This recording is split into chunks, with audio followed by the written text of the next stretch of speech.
E aí, pessoal? Vamos para mais uma aulinha, então. Agora uma aulinha de civilização muçulmana, tá? O povo islão, né? O povo árabe, né? Antes de mais nada, eu quero salientar aqui a diferença, né, entre muçulmano, árabe e islão. É tudo a mesma coisa? Não, tá? Porque eu posso morar na Arábia, eu posso ser um árabe, ter nascido, né, digamos, na Arábia Saudita, ou enfim, algum outro território da Arábia, e eu não ser muçulmano, eu posso ser cristão. Então aí que tá a pegadinha do malandro, né? Não chame todo mundo de muçulmano, é um tanto quanto preconceituoso tu chegar e dizer que é tudo muçulmano. Não é bem assim, tá, gente? Eu posso nascer na Arábia e não ser muçulmano, tranquilo?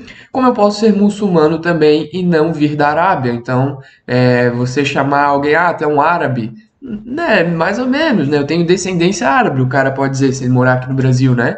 Mas eu sou muçulmano, né? E eu sou brasileiro, eu não sou árabe. Ele pode te dar uma aqui, ó, no queixo, pra tu deixar de ser tolo, né? Aprender a ser esperto. Mas enfim, vamos falar então da civilização muçulmana, né?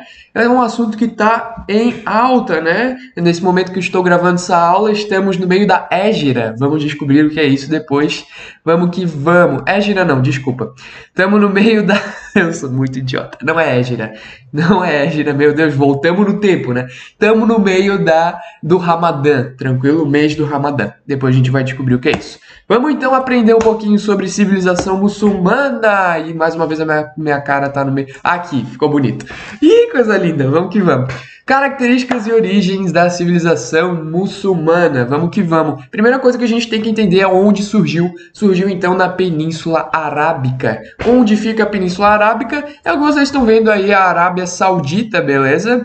Essa região entre a África, certo? Aqui entre o Mar Vermelho, né, e o Golfo Pérsico. E aqui temos a Ásia, de fato, né, aqui o Oriente Próximo em cima e aqui o Irã, né? Então, essa aqui é o lugar onde surgiu essa civilização, né? Arábia Saudita, Iêmen, Omã, o Iraque, a Jordânia, é essa a região. Tranquilo? O que a gente vai ter? O cara da vez, eu já vou dizer para vocês quem é a estrela dessa aula, é Maomé, Mohammed, beleza? Maomé, então, vai ser o grande líder religioso dessa parada toda. Só que Maomé ainda não apareceu. A gente tem que ver antes de Maomé o que tinha lá, né? Então, antes de Maomé, nós tínhamos diferentes povos independentes, né? Então, eles não eram unificados, eles eram espalhados por toda a Península Arábica, beleza? E eles não tinham, então, um líder que unificasse eles, né? A gente vai ter, então, o que a gente conhece como Arábia pré-islâmica, né? Então, seria a Península Arábica antes do Islão, antes do povo muçulmano, antes da religião islamismo, beleza? Então, a gente vai ter aí dois povos, digamos assim, né? Duas partições desses povos, beleza? Então, a gente tem tribos beduínas, tá? Os beduínos são nômades, tá? E eles vão meio que não ter, né, um lugar fixo, eles criam animais, né, e eles não têm o comércio muito bem desenvolvido, tá? E a gente tem as tribos urbanas, né, que eles são mais sedentários, praticam agricultura e eles também possuem aí o comércio em voga, tá? Eles têm aí o comércio sendo uma das principais atividades econômicas com as caravanas de camelos, beleza? Enfim, o que a gente tem aqui nessa época, né, na Arábia pré-islâmica, é o politeísmo, tranquilo? Então, o politeísmo, a gente já sabe, né, são vários deuses. E o que vai acontecer? Nós vamos ter aí o que vocês estão vendo, a imagem principal desse slide, eu diria, seria então a Caaba. Isso aqui é uma construção, tá? Isso aqui é a Caaba. A Caaba fica na cidade de Meca, tá? E ela abriga a Pedra Negra. O que é a Pedra Negra?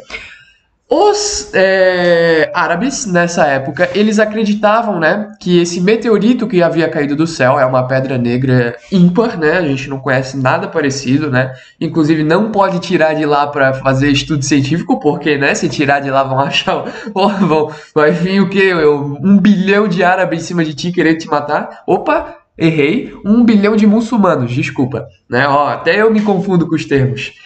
Então, cuidado, né? Não brinca com a pedra negra. Então, os muçulmanos, né? Na verdade, nessa época, os árabes ainda, né? Porque eles não possuíam uma religião islâmica, eles acreditavam, então, que o anjo Gabriel havia dado... O anjo Gabriel tá em todas, né? O anjo Gabriel, ele tá no judaísmo, ele tá no cristianismo, ele tá no... É uma grande... Pô, o anjo Gabriel é a celebridade, né? Eles acreditavam que o anjo Gabriel, ele havia dado de presente, então, a pedra negra para esse povo, né? Para todas essas tribos, sejam elas beduínas ou urbanas. Tranquilo? Vamos que vamos, então. Após, né? Todo esse período pré-islâmico, vai surgir um cara muito especial, vai surgir o Maomé. E aí a gente vai continuar, então, no que a gente conhece como Arábia Islâmica, tá? Então a gente vai ter o nascimento de Maomé em 570, tá? Que eu não coloco mais depois de Cristo, porque é tudo depois de Cristo nesse período da história, tá? E aí de 570 a 632 vai viver Maomé, beleza?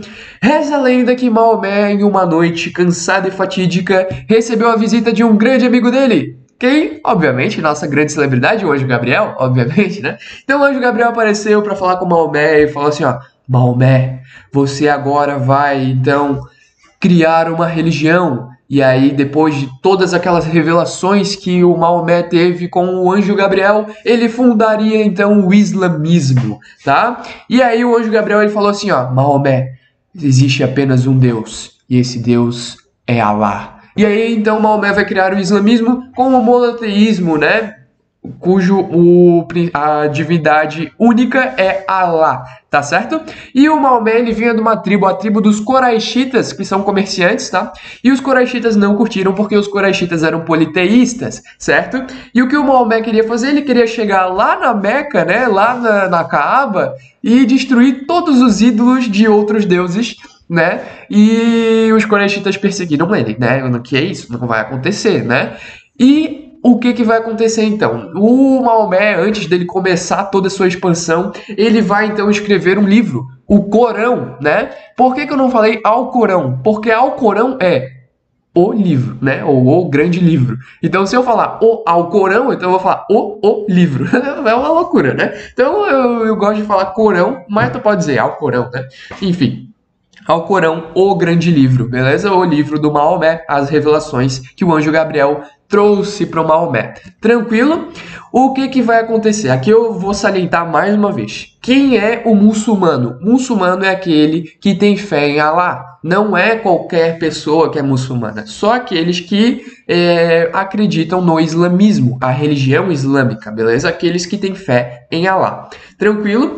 Aqui eu gostaria de trazer para vocês os 5 princípios básicos do islamismo. Quais são? Crer em Alá e em Moisés. Tu tem que crer que Alá é o teu único Deus e que Moisés é o grande profeta que recebeu as revelações do anjo Gabriel. Beleza? Você precisa, então, fazer 5 orações diárias, né? Eu não sei os pormenores, eu não sei as nuances, não sei se tem horário para isso, mas 5 orações diárias é o mínimo que tu tem que fazer. Todo dia fazer 5 orações.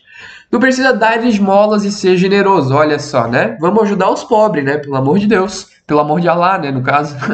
Cumprir o jejum no Ramadã. Então você vai ter esse mês ímpar, né? É o mês do Ramadã, onde você vai ter o jejum, tá? Sendo a característica principal. E aí vem a grande polêmica, né? Eu tô aqui, hoje é dia 17 de abril de 2021, o dia que eu estou gravando essa aula, e no dia 13 de abril de 2021 começou o Ramadã. E aí o Instagram, né, essa rede social incrível, trouxe figurinhas, né, do Ramadã especiais para a gente, então, celebrar essa cultura e espalhar essa cultura para outras pessoas e mostrar, né, aspectos culturais diferentes do que a gente conhece e aumentar a nossa bagagem cultural, né? E aí o que aconteceu? Muitas pessoas se aproveitaram das figurinhas para promover seus comércios. Então era propaganda de, sei lá, Jequiti com a figurinha do Ramadã, nada a ver, só para promover seu comércio, totalmente deturpando o movimento, né? Então, muitas críticas nas redes sociais em relação a isso. Tranquilo? O que vai acontecer? A gente tem um último princípio básico, que é peregrinar para Meca uma vez na vida. Então você tem que ir para Meca, tem que ir lá na Caabinha para olhar para Pedra Santa e dizer: Alá é o grande, né? O anjo Gabriel deu aí para nós essa pedra maravilhosa. Tranquilo? Esses são os 5 princípios básicos. Eu trouxe um balãozinho de pensamento, vou botar minha cara aqui, né? Olha o que eu tô pensando, ó. Eu pensando então na Jihad, a Guerra Santa. O que é a Jihad? Jihad é a Guerra Santa. A Guerra Santa ela pode ocorrer de 2 maneiras. Tem a Guerra Santa interna e a Guerra Santa externa. Tudo isso tá dentro do Alcorão, tá? Dentro do grande livro. A Guerra Santa interna é o que eu preciso guerrear contra mim mesmo para cumprir os princípios do islamismo, certo? É o que eu preciso fazer, né, comigo mesmo, é o que eu preciso guerrear contra os maus espíritos, digamos assim, preciso guerrear contra tudo o que não é bem visto por Alá, certo? E existe a Guerra Santa externa, né? Que é o que eu vou fazer com os meus amigos, com outras pessoas, para eles sim seguirem Alá, para eles, né, praticarem os bons princípios de um bom islâmico, certo? Então, a Guerra Santa, ela pode ter essas 2 interpretações, o que pode trazer aí, né, certos problemas em relação à guerra, né? Porque se tu for muito literal, né, não, a gente tem que fazer a Guerra Santa, a gente tem que praticar jihad literalmente, então a gente vai ter aí extremismos, né, o que a gente chama de grupos fundamentalistas do Islã, certo? Que a gente vai ver mais pra frente, lá no fim do ano a gente vai comentar um pouquinho mais sobre isso, beleza? Mas sim, existe interpretação literal da parada. Enfim, vamos agora ver o processo histórico do Maomé, né? O que aconteceu? Maomé, ele não teve apoio dos coraxitas, que eram politeístas. E aí ele vai ser obrigado a fugir de Meca para Yatrib. Hoje em dia, Medina, tá? Medina foi trocado o nome, então, de Yatrib para Medina em homenagem a Maomé, beleza? E aí esse episódio ficou conhecido como Hégira. O que é a Hégira? É a fuga de Meca para Yatrib, feita por Maomé. Tranquilo? E a gente vai ter então a Hégira sendo o início do calendário islâmico em 622 d.C., né? Hoje, 2021, nós temos então o ano 1442 do calendário islâmico. Beleza? O que vai acontecer? Maomé vai morrer. Infelizmente, né, o grande líder acaba morrendo e a gente vai ter uma divisão, tá, do islamismo. A gente vai ter então os sunitas e os xiitas, tá? Os sunitas, eles acabaram aceitando, tá, as sunas. O que são as sunas? As sunas são livros escritos por seguidores de Maomé, relatando as práticas de Maomé e tudo que ele fazia. Então, os sunitas aceitaram as sunas, os xiitas não.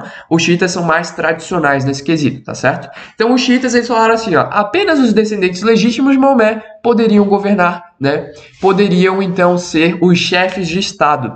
Os sunitas não. Os sunitas acreditam que qualquer um pode ser, apenas precisa ter prestígio, precisa estar ali na linhagem e tá ótimo, né? Para os xiitas não, eles são mais tradicionais nesse quesito, certo? Uma coisa que é interessante a gente trazer é que os sunitas, eles possuem mais livros, né? Já que eles aceitam as sunas, e por isso eles possuem mais interpretações, olha só. Então, quanto mais interpretações você tiver, quanto mais livros você tiver, você vai ter então interpretações que podem ser mais brandas ou mais radicais. Por isso que a maioria dos grupos fundamentalistas, eles são sunitas, tá? Interessante a gente trazer isso. Não que não exista, né, grupos fundamentalistas xiitas, não é isso que eu tô querendo dizer. Só que quanto mais interpretações de mais livros, abre, né, margem para mais coisas, né? Então abre margem para os fundamentalismos com maior aprofundamento, né? Com maior relevância.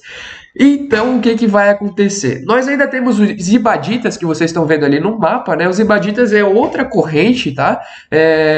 Mas os ibaditas, eles não são tão importantes, não caem tanto em vestibular, mas só para vocês saberem que tem outra corrente, existem outras correntes ainda, né? Menos importantes entre aspas, mas menos...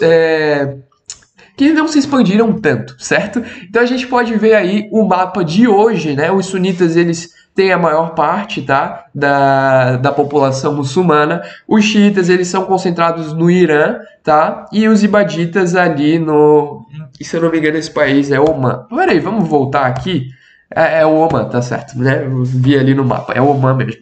E pode ver ali, olha que loucura. O islamismo, ele foi até lá para o sudeste, desculpa, sudeste asiático, olha lá, tá aqui na Indonésia, olha que loucura, né?